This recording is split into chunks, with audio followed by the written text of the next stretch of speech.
Começou? Uhum. Tá, joia. Fazer compartilhamento.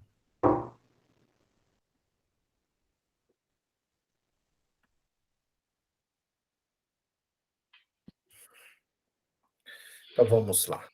Em nome do Pai, do Filho e do Espírito Santo. Amém.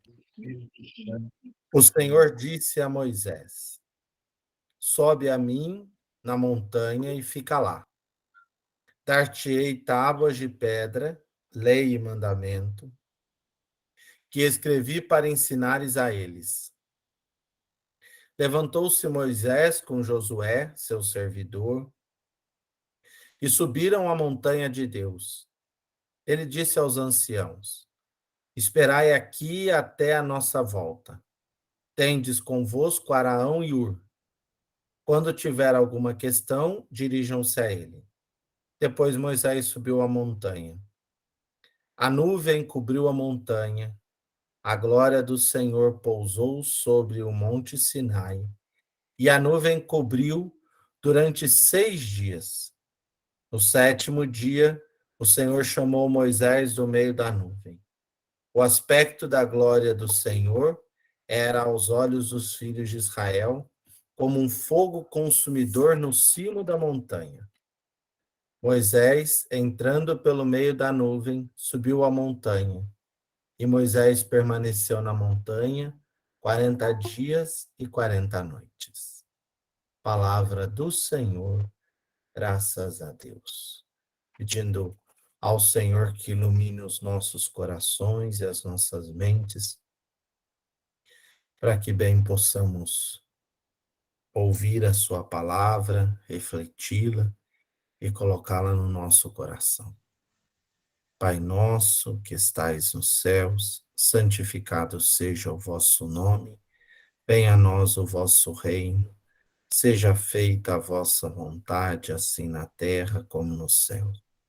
O pão nosso de cada dia nos dai hoje, perdoai-nos as nossas ofensas, assim como nós perdoamos a quem nos tem ofendido, e não nos deixeis cair em tentação, mas livrai-nos do mal. Amém. Em nome do Pai, do Filho e do Espírito Santo. Amém. Vamos lá, meu povo, vamos ver se hoje a gente consegue dar um passo nesse êxodo mais decisivo e claro. Eu acho que são 2 textos essenciais. Leonardo, está ouvindo e vendo, né? Sim. Sim?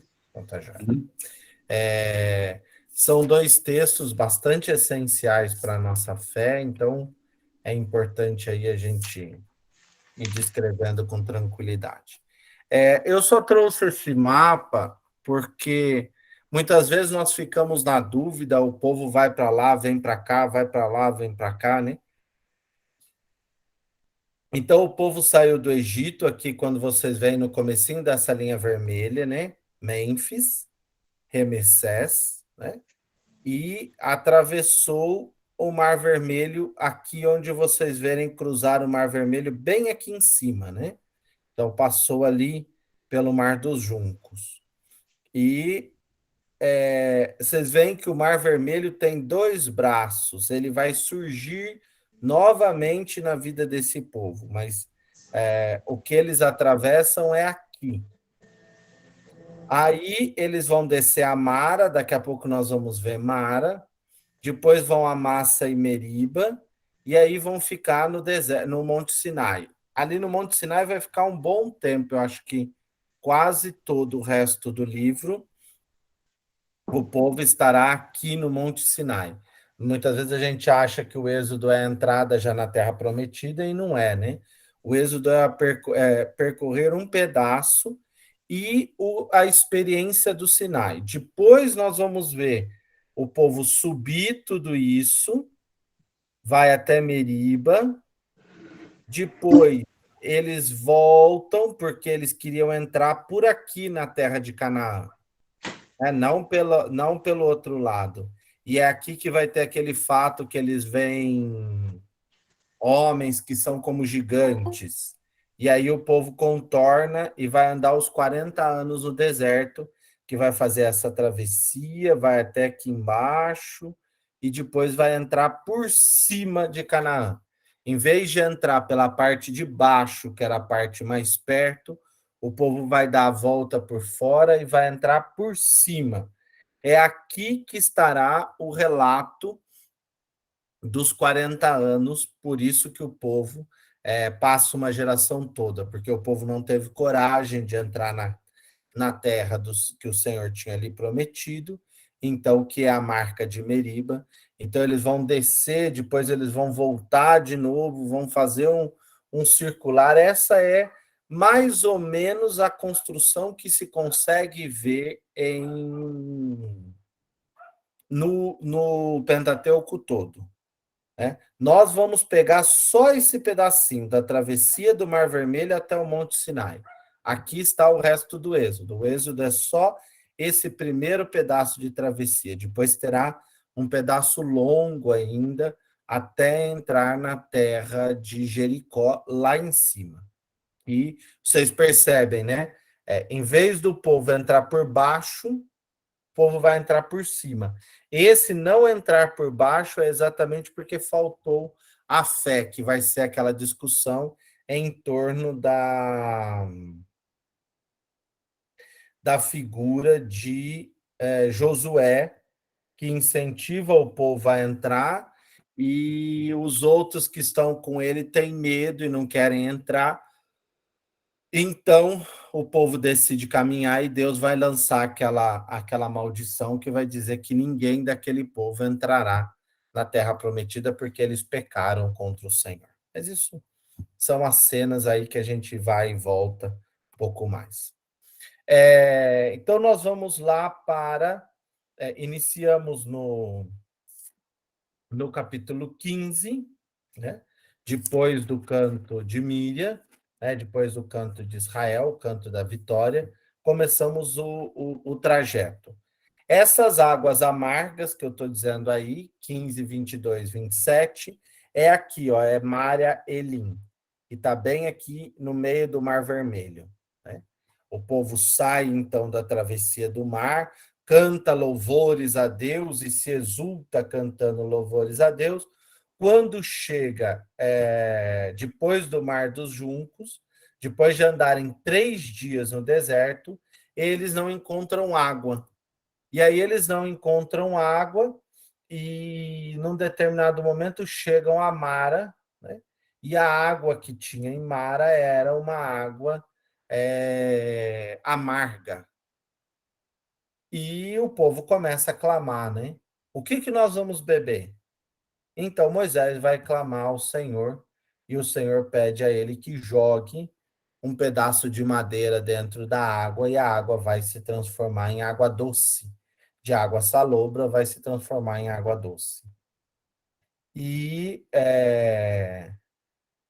Moisés vai dar uma bronca nesse povo, né? Vai dizer a eles: se ouvires atento a voz do Senhor teu Deus e fizeres o que é reto diante de teus olhos, se deres ouvido aos seus mandamentos e guardarem todas as suas leis, nenhuma enfermidade virá sobre ti, nenhuma enfermidade virá sobre ti das que enviei sobre os egípcios, pois eu sou o Senhor, aquele que te restaura. Ou melhor, Deus dirá isso a Moisés porque o povo não acredita. E nós vamos ver esse povo não acreditar novamente. Passado esse trecho, eles partem de Elim, né, e vamos ver se a gente acha Elim, está aqui, em Mara. Eles vão partir de Elim até o deserto de Sim, aqui onde está o deserto de Sim, né, situado entre Elim e o Sinai. No 15º dia do segundo mês, depois que tinham saído do Egito, toda a comunidade dos filhos de Israel, então, no 15º dia do segundo mês, ou seja, está fazendo 2 meses que eles saíram, o povo vai murmurar de novo. Aí o que o povo vai dizer? Esses textos vocês conhecem bem, né? Que está em 16, capítulo 16, verso 3. Antes fôssemos mortos pelas mãos do Senhor na terra do Egito, quando estávamos sentados junto às panelas de carne e comíamos pão com fartura. Certamente nos trouxestes a este deserto para fazer-nos morrer de fome. Novamente o povo se volta contra Deus. E Deus vai mandar o maná, que nós nos lembramos, que é uma pequena plantinha que nasce, né? Que surge sobre a terra, é uma espécie de um fungozinho, de uma sementinha, que esse povo pega, colhe e amaceta e faz pão. E é interessante que Deus começa a entender quem é esse povo, né? Então, o que ele faz? Limita o acesso. Você só pode colher aquilo que é necessário para a sua família. E sempre na sexta-feira para o sábado vai vir o dobro, que é para você descansar no sábado. E as codornizes que aparecem também no cair da tarde, e o povo pega essas codornizes. Novamente, eu já volto nessa questão, novamente, verso 17, capítulo 17, verso 1, toda a comunidade de Israel partiu do deserto de Sim para as etapas seguintes, segundo a ordem do Senhor. Acamparam em Rafidim, onde não havia água para o povo beber. Vamos ver se aqui tem a referência a Rafidim. Está aqui, ó. Passam por Dófica, a Luz e chegam em Refidim. Está bem aqui. Possivelmente também tem o nome de Meriba, Massa e Meriba. É que esse nome Massa e Meriba vai aparecer por 2 vezes, né? E aqui vão reclamar de novo. Vão reclamar do quê? Dá-nos água para beber, respondeu-lhe Moisés. Por que discutis comigo? Opa. Por que discutis comigo? Por que colocais o Senhor à prova? Ali o povo teve sede e o povo murmurou contra Moisés, dizendo: Por que nos fizestes subir do Egito para nos matar de sede a nós e aos nossos filhos e aos nossos animais? Nessa hora que o povo fala isso, parece que dá vontade de dar aquela resposta assim, porque vocês pediram para serem libertados. Não foi porque Deus quis, mas foi porque vocês pediram e Deus ouviu a sua súplica. Então Moisés clamou pelo Senhor e disse: Que farei a este povo? Pouco falta para que me apedrejam. E o Senhor disse a Moisés: Passa diante do povo, toma contigo alguns anciãos de Israel, leva contigo na mão a vara com que feristes o rio e vai. Eis que farei diante de ti sobre a rocha em Horebe. Ferirás a rocha e dela sairá água e o povo beberá. Moisés assim fez na presença dos anciãos de Israel e deu àquele lugar Massa e Meriba por causa da discussão dos filhos de Israel e que colocaram Deus à prova. E dizia, está o Senhor no meio de nós ou não? Então, por que esses 3 eventos eu quis narrá-los todos juntos? Porque aqui o texto traz uma marca que vai ser bastante interessante junto a este povo de Israel. Né? É um tema constante e é interessante os, os escritores do texto não deixarem essa parte de fora e narrarem com tanto detalhe, né? Por 3 vezes o povo se volta contra Deus, por 3 vezes Deus realiza a sua obra, e por todas essas vezes ainda o povo não consegue entender a vontade de Deus a seu respeito. É um povo realmente de cerviz dura, vai dizer o texto no momento. Acho que até um texto que nós vamos ler. Né? É um povo que não se dobra diante do Senhor. Esse povo de cerviz dura não é só que tem uma cabeça dura, mas também é um povo que não se inclina para confiar na presença desse Senhor, para acreditar que esse Senhor faz por eles. E aqui está um ponto bastante complexo, né? Qual que é o ponto? Falta fé, falta uma experiência de Deus que conduza esse povo melhor. Falta uma experiência de Deus que veja realmente Deus vencer e lutar a favor deles. Aí vai surgir essa experiência. Êxodo 17, 17, 8 e 16. Ora, veio Amaleque e combateu contra Israel em Rafidim. Amaleque era o líder daquele povo, que não era o povo de Deus, que se assustou com a chegada daquele povo. Então Moisés disse a Josué: escolhe homens e amanhã sai para combater contra Amaleque. Eu ficarei no cimo da colina com a vara de Deus na mão. Josué fez Josué como Moisés tinha dito e saiu para combater contra Amaleque. Moisés, Arão e Ur, porém, subiram no cimo da colina. E enquanto Moisés ficava com as mãos levantadas, Israel prevalecia. Quando, porém, abaixava as mãos, prevalecia Amaleque. Ora, as mãos de Moisés estavam pesadas, então ele se senta, Arão e Ur sustentam as suas mãos, um de um lado, outro do outro. Assim, as mãos de Moisés ficaram fortes e o Josué vence o Amaleque, né? Passa o povo a fio de espada e vence toda aquela batalha, né? E aí vem um texto interessante que o Senhor diz a Moisés: escreve isso para memorial num livro e declara a Josué que eis de extinguir a memória de Amaleque debaixo do céu. Depois Moisés construiu um altar e pôs o seu nome de Yahvé Nissi. Yahvé Nissi significa Deus é a minha bandeira. Deus é o trono de Deus, está ali. Porque ele disse: a bandeira do Senhor em mãos. O Senhor está em guerra contra Amaleque de geração em geração. Ou seja, se existia uma ausência de fé por ver um sinal que Deus realizava, a resposta aparece. E é interessante que o autor bíblico faz questão de dizer: olha, Deus mandou registrar esse fato. E por que que se registra um fato? Para que ele, vocês podiam dizer, para que ele fique registrado, né, padre?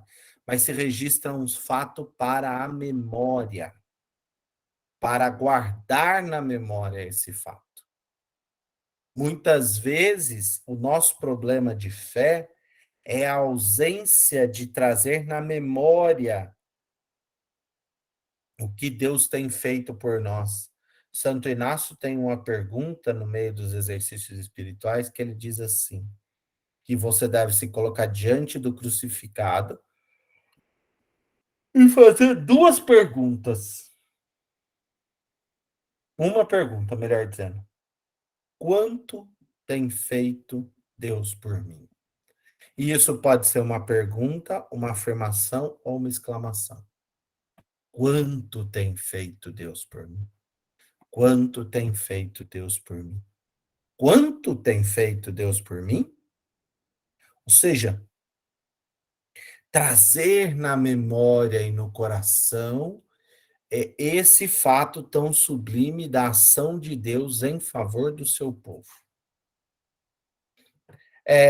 18, Êxodo 18 até o 27, que é todo o capítulo 18, vai ser um reencontro de Moisés com Jetro, que é o sacerdote de Madião, seu sogro. Ali vai fazer um sacrifício, vai se erguer um altar, e Jetro vai dizer a Moisés que escolha homens que possam ajudá-lo no cuidado com o povo.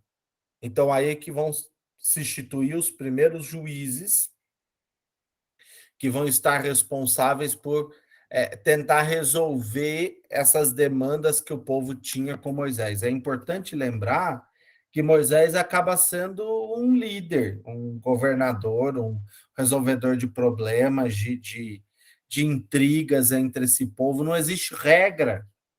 Vocês não entenderam que não tem nenhuma regra ainda que orienta esse povo? Não tem nenhuma aliança. Esse povo foi saindo e foi passando por isso, por aquilo, por isso, por aquilo, por isso, por aquilo. E cadê o que vai ordenar esse povo? Então, Moisés instituirá alguns que o ajudarão a organizar e a colocar todo esse povo em ordem. Então, você tinha chefes do povo, chefes de 1.000, chefes de 100, chefes de 50 e chefes de 10. Ou seja, nós começamos a ver uma organização do povo. Então, tem uma pessoa que comanda 10, outra pessoa que comanda 100, outra pessoa que comanda 1.000 e outra pessoa que comanda o povo todo. Começamos a ver um povo, uma nação sendo instituída. Agora vem a marca fundante, o Sinai. Então vamos lá. Êxodo 19, 1:15. No terceiro mês depois da saída do Egito, então, 3 meses depois, naquele dia, os filhos de Israel chegaram ao deserto de Sinai. Partiram de Rafidim e chegaram ao deserto de Sinai e acamparam no deserto. Israel acampou lá, diante da montanha. Só para voltar o mapa, saíram de Rafidim pararam no Monte Sinai, né? No chamado deserto do Sinai, próximo ao Monte Sinai.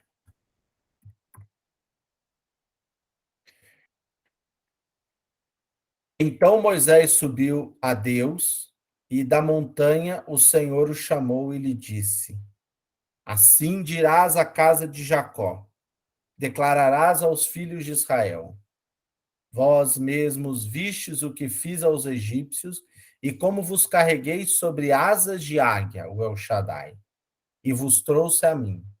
Agora, se ouvirdes a minha voz e guardardes a minha aliança, serei para mim uma propriedade peculiar entre todos os povos, porque toda a terra me pertence. Vós sereis para mim um reino de sacerdotes e uma nação santa. Essas são as palavras que dirás aos filhos de Israel. Agora eu queria pegar um outro trechinho, um minuto só, que eu vou abrir aqui para ler para vocês.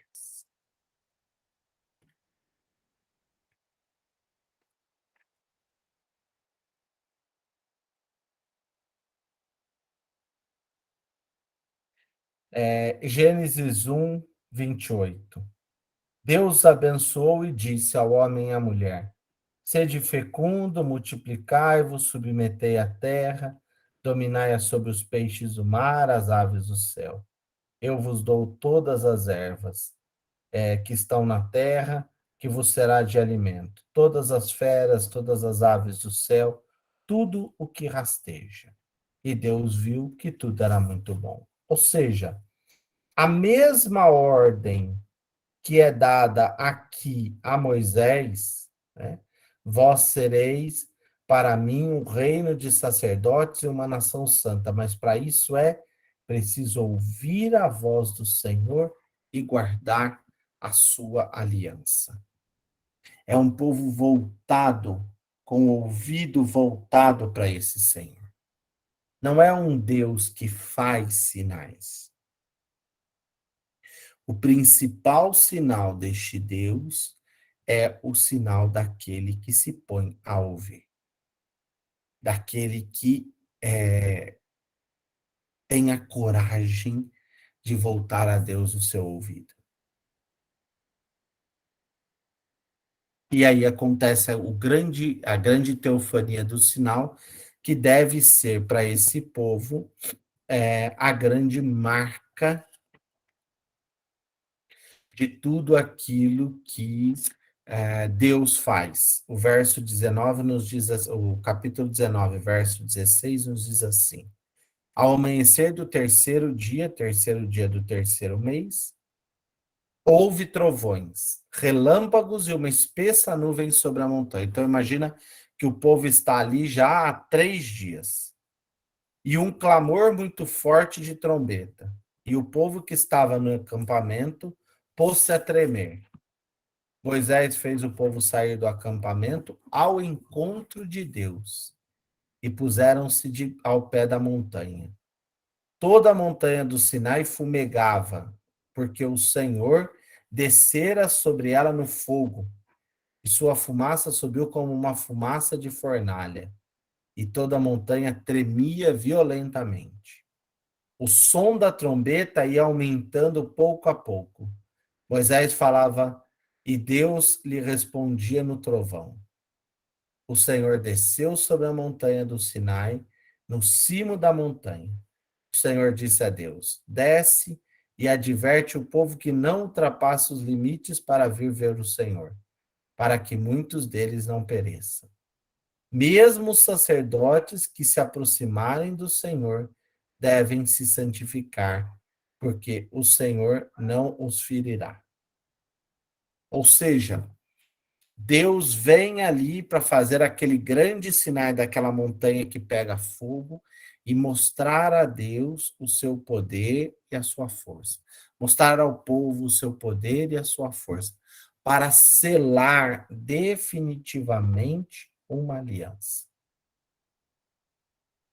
E a aliança está: se ouvires a minha voz e guardares o meu mandamento, tereis vida. Se ouvirdes a minha voz e guardardes a minha aliança, sereis para mim uma propriedade particular entre todos os povos. Serei para mim um reino de sacerdotes e uma nação santa. Esse é o mandamento fundamental. Quando nós chegamos em Êxodo 21, 21, que se proclama o decálogo parte exatamente desta decisão anterior. Porque as leis que Deus vai enviar sobre esse povo estão fundamentadas ali, nesta decisão por ouvir e voltar para esse Senhor com retidão. E depois vai se descrever aí as leis que vão conduzir o povo, que está aí no capítulo 20, versos de 1 a 21. Não é o decálogo como nós conhecemos, ele tem alguns mandamentos a mais, né? Mas é a primeira descrição que nós vamos ter desse decálogo na forma como ele está composto ou está pensado, né? Mas lembremos, é preciso ouvir o Senhor e guardar o seu mandamento. Depois nós vamos ter um código específico de leis que transcorrerá o capítulo 20, 22 até 23, 33, tratando então de algumas leis específicas. Quais são essas leis específicas? Então vamos lá. Olha o conjunto. Então, se tem o decálogo que norteia esse povo, a gente achava assim, mas é só o decálogo que vai ser a grande lei? Não. Olha a quantidade de leis que são estabelecidas. A lei do altar, leis acerca dos escravos, os homicídios, golpes, roubos, delitos, violação de uma virgem, leis morais e religiosas, primícias e primogênitos, o dever com os inimigos, o sabático e o sábado, as festas de Israel, promessas e instruções em vista da entrada de Canaã. Talvez pode-se pensar que tudo isso já estivesse escrito nas tábuas. Mas esse é o chamado Código da Aliança. A aliança são essas grandes tábuas que vão ser compostas em pedra.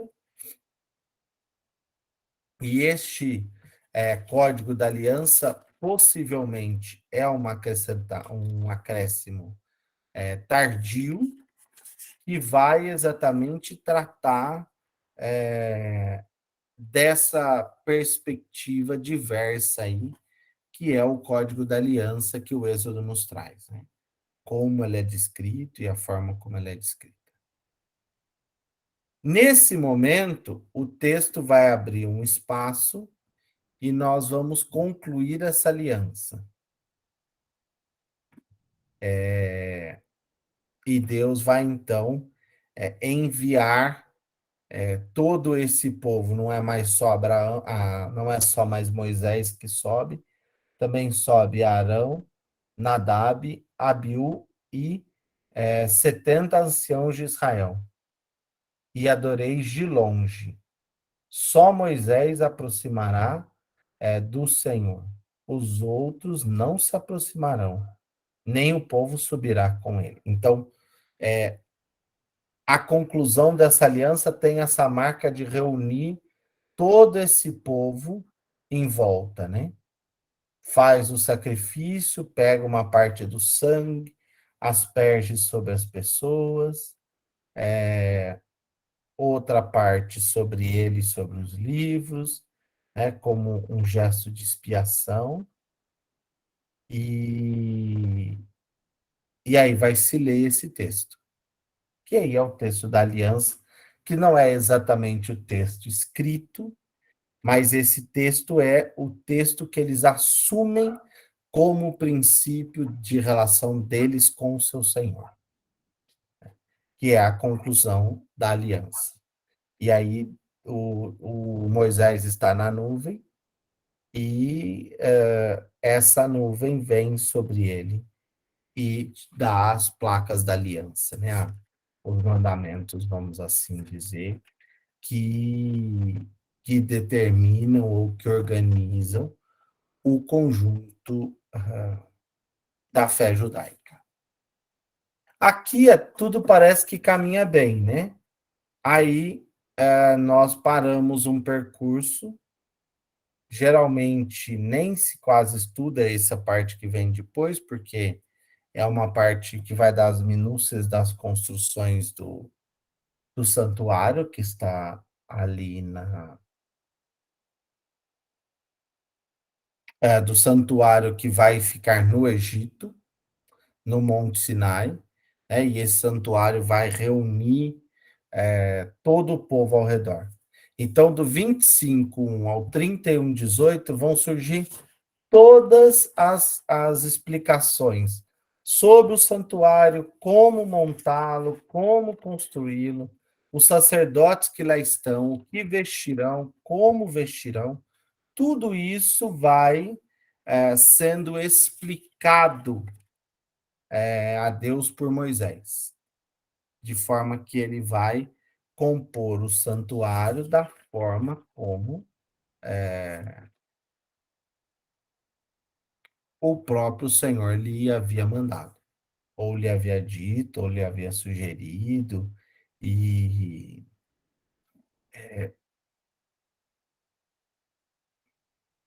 e depois que está tudo construído, coloca-se dentro, então, aquilo para o qual ele foi construído, as tábuas. Né? Então, as tábuas da lei são um grande sinal dessa presença do Senhor que conduz e que orienta o seu povo. Só que acontece um pequeno detalhe, né? Moisés subiu para receber as tábuas da lei, etc. e tal, e não volta mais. Se não me engano, Moisés vai ficar em cima da do monte por 40 dias. Então o povo já nem acreditava mais que vivo ele estava. E aí vem o grande problema desse povo, que é ceder a outros grupos. Né? Tem um texto bem interessante, deixa eu achar aqui. Então, nós estamos aí no relato do bezerro de ouro, né?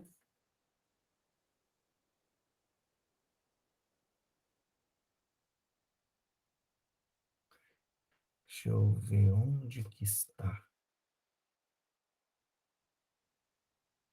que acontece exatamente desse povo também não conseguir reconhecer a presença, né? O,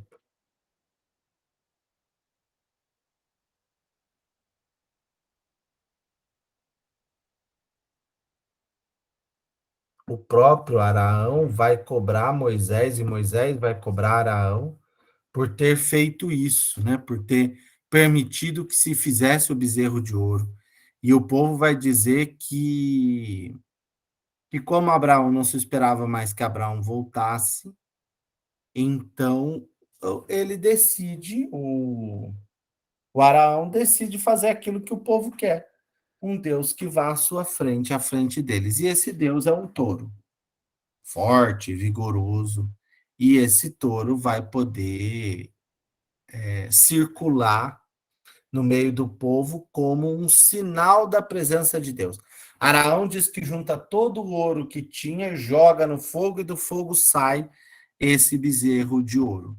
Mas o real, esse bezerro é uma construção desse povo que não consegue se voltar para o seu Senhor. E vai se fechar diante dele e aí não consegue construir uma relação de vínculo. E aí no verso 32, capítulo 32, verso 30, nos diz assim o texto. Naquele dia, no dia seguinte, Moisés disse ao povo: Vós cometestes um pecado grave. Todavia, vou subir ao Senhor para tratar de expiar vosso pecado.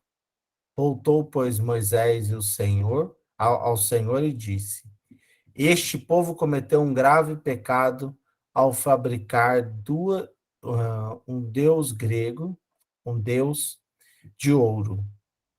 Agora, pois, se perdoasses-me o seu pecado, se não riscasse-me, peço-te, do livro que escrevestes.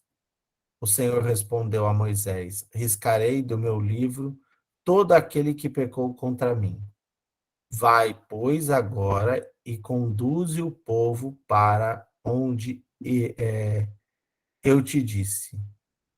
Eis que o meu anjo irá diante de ti, mas no dia da minha visita, eu punirei o pecado deles. O Senhor castigou o povo pelo que havia feito com o bezerro de ouro fabricado por Araão. Então, quem faz o bezerro é Araão. E lembramos que Araão é o porta-voz de Moisés, ou seja, acaba traindo o próprio Moisés. E depois do bezerro de ouro, então o povo vai sair novamente para seguir um pouco mais. Já diz que vai eliminar todo o mal para que esse povo possa seguir em frente. Aí vem um conjunto grande que vai ser uma descrição aí de um problema que é uma comunidade que se reúne perto do monte, né?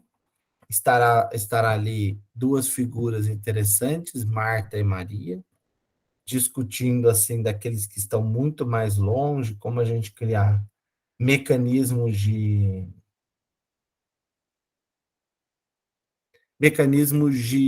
observação e de cuidado com esse povo, né? É interessante como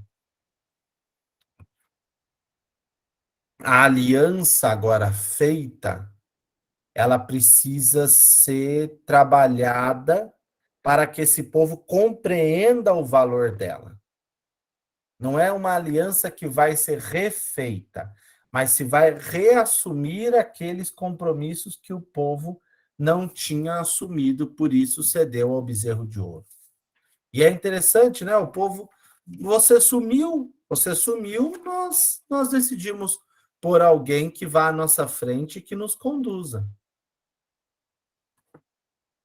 Mas como que sumiu? Moisés não sumiu, ele estava com Deus. E esse povo, que é um povo que quer essa pressa nas soluções das suas dificuldades, precisa descobrir este Deus que está com ele. Olha, ouça esse trecho que está no verso 30, no capítulo 33, verso 12. Moisés disse ao Senhor: Tu me dissestes: faze subir este povo, mas não me revelastes quem andarás comigo. Contudo dissestes: conheço-te pelo nome e encontrastes graça aos meus olhos. Agora, pois, se encontrei graça diante dos teus olhos, me mostra o teu caminho e que eu te conheça e te encontre, e encontre graça aos teus olhos. E considera que esta nação é o teu povo. O Senhor diz: eu mesmo irei e te darei descanso. Disse Moisés: se não vieres tu mesmo, não nos faça sair daqui. Como se poderá saber que encontramos graça aos teus olhos, eu e o teu povo? Não será pelo fato de ires conosco? Assim seremos distintos, eu e o teu povo, de todos os povos da face da terra. O Senhor disse a Moisés: farei ainda o que dissestes, porque encontrastes graça diante dos meus olhos e conheço-te pelo nome. Ou seja, eu acho um dos textos belíssimos do Êxodo, essa súplica de Moisés a Deus para que ele venha caminhar com seu povo. É interessante, né, o fato de Moisés apelar para Deus, para que Deus esteja com eles, né? Para que Deus não abandone esse povo, para que Deus seja um Deus que vá dando passos com esse povo, vá caminhando com ele, vá mostrando a ele como será a, esse caminho de vida que vai ser reconstruído nessa perspectiva. O povo refaz a aliança com Deus e Deus refaz essa aliança com este povo, e aí já vai começar a surgir algumas leis de novo, e Moisés desce da montanha trazendo agora as tábuas que irão para dentro da arca. A arca aparece muito pouco aqui, mas nós teremos a arca que vai comportar as tábuas da lei, a vara de Moisés e os pães da proposição, né? Os pães oferecidos ao santuário de modo especial, né? Depois do capítulo 35, verso 1, até o capítulo 40, verso 38, nós vamos ter a descrição da construção do santuário. Então, vocês percebam duas coisas, né? Do capítulo 25, 1 até o 31, 18, já se descreveu a construção do santuário. E descreveu com detalhes como deveria ser feito o rito e as coisas todas que deveria ser feito. Depois disso, no verso 35, no capítulo 35, novamente volta às discussões em torno da construção do templo, da arca, onde Deus vive, enumerar os metais, e vai construindo aí todo o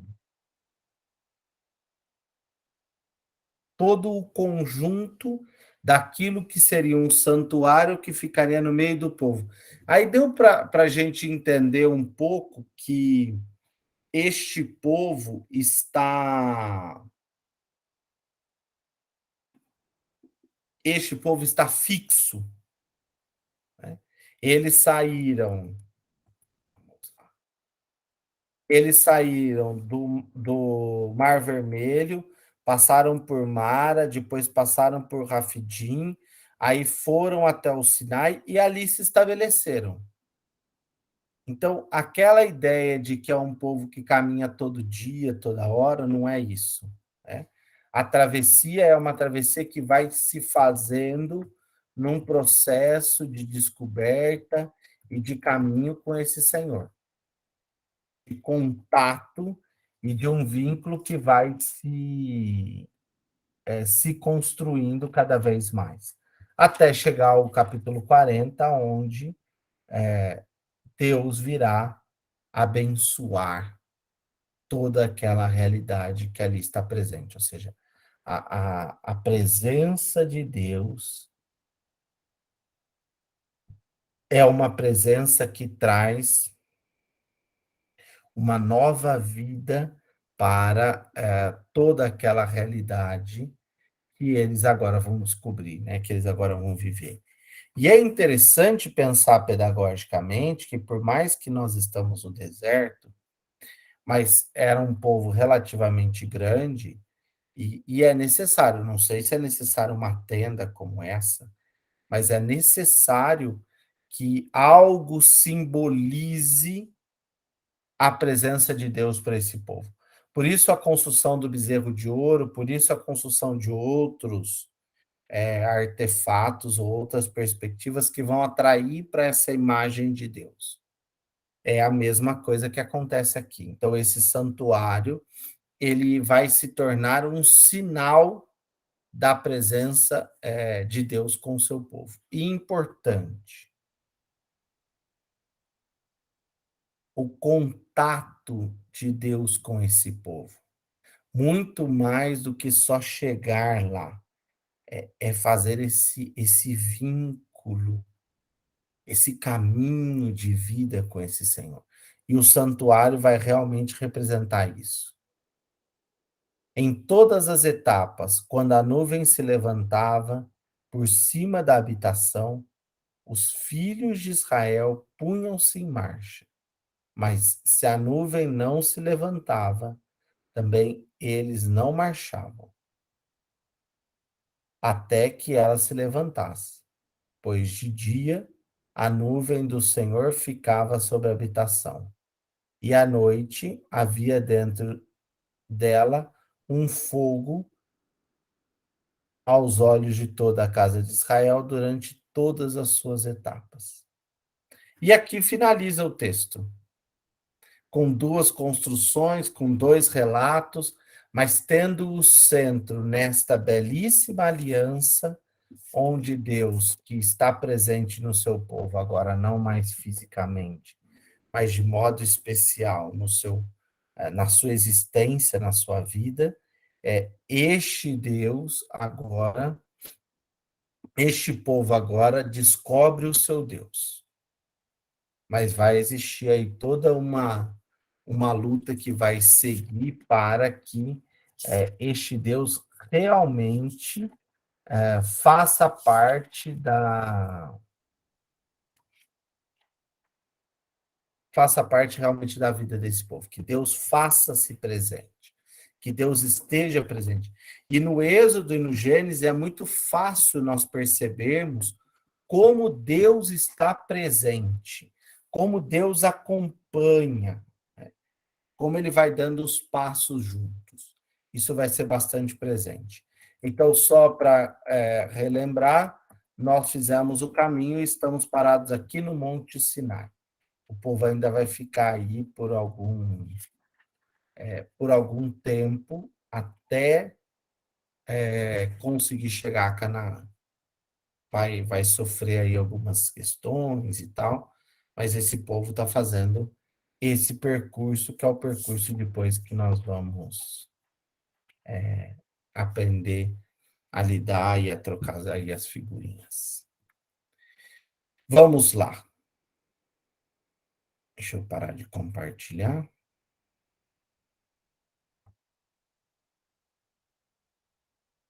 Dúvidas, problemas, dificuldades.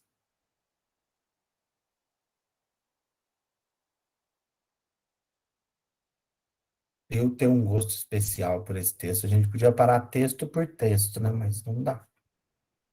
Não falo das descrições do santuário, porque são minúcias que talvez não vão chegar aí a um interesse de vocês, né, do ritual. Estamos todos bem?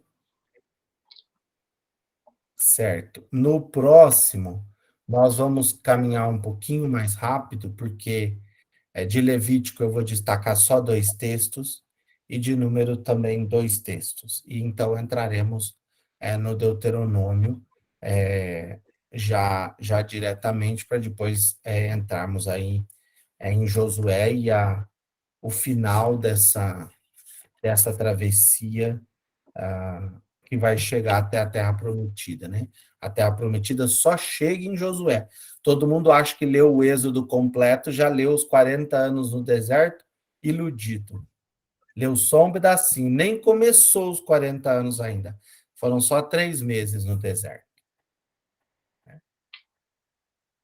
Fiquem com Deus, vou pedir a Deus que os abençoe e os guarde. O Senhor esteja convosco, Ele está no nós, por intercessão da Virgem Santíssima, que desça sobre nós um novo Pentecostes, desse Deus que é Pai, Filho e Espírito. Amém. Fiquem em paz, boa noite a todos, Deus e guarde. Boa noite, boa noite.